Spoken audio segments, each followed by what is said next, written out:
So you got yourself a set of slave cable ends to build yourself a set of slave cables.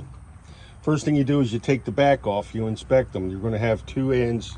You're going to have two ends like this here. You're going to want to take these out, save the washers. They got lock washers on them. And you want to save that. You take these two ends off, okay? Doesn't matter what side you put on, as long as when you put the ends on, it goes from here to the other one. You'll see what I'm talking about in a minute. All right, take them apart, clean them up. Now you got them apart and you got them cleaned up. What are you going to do next? Well, you need to make cable connectors and cable ends to go from each one.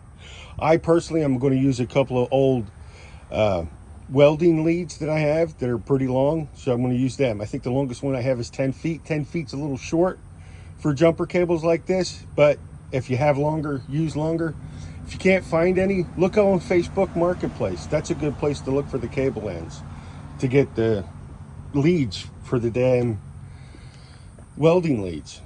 It should work. I don't see why not. So let's try it. I'm going to go dig up my cable leads and then I'll bring you back. All right. I've got my old stinger leads out here. The next thing to do is disassemble them, clean them up, and make sure they look right and that they're both the same length. I'm soldering my ends together.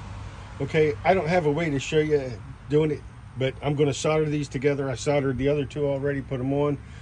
You know, so I solder my ends together because I just think it's easier and it's better than bashing everything in with a hammer unless you got the right tools. I do, but I don't. So this is what we got.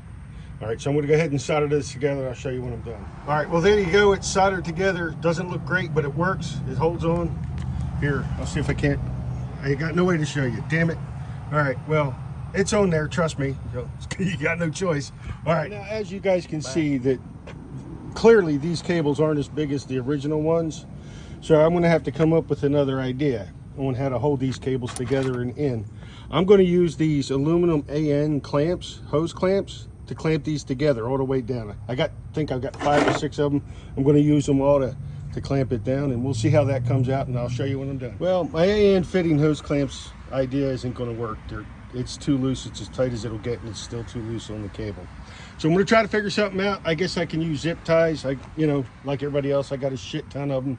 So I'll just zip ties the damn things together and show you when I'm done. A pair of NATO slave cables for the use on the Humvees when you need to jump other military vehicles. They work great. I'm going to test them out. I'll plug each end in and we'll check and make sure we got 24 volts. So I'll be back in a minute or two. So by the way, for those of you that don't know what a military slave cable is, I have a Humvee here, okay, and I do a lot of work on other military vehicles, and most of the time it includes jumping or charging the batteries when they don't have anything to charge them with or their batteries are just dead. You know the deal. So what I did was I made this pair of slave cables so I could go ahead and just charge them up. Now I can go ahead, see, there's my probe, right? I want to make sure I got 24 volts, and I got 25, 22, 25. So somewhere in there I got close to 25 volts. So that'll be good enough to jump and start another car, or at least charge it up while I'm sitting there idling.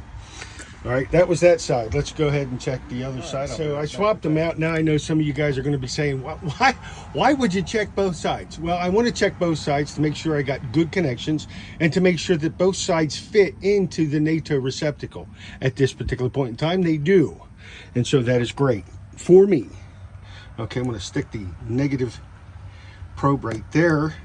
I'll take the positive probe, stick it right there. And I look at my thing and I've got 25.44 volts. It's not even moving. That's how good of a connection I got. So that's great. So that's enough to jump start or start somebody else's military vehicle. And that'll wrap up this video. That'll show you how you get your slave cables.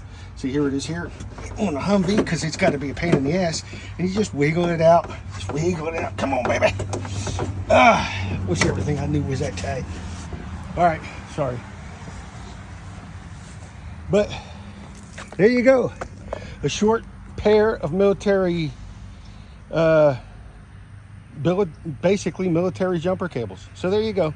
Pain in the ass it was to make them, but I got them now, and that's all that counts. There you go.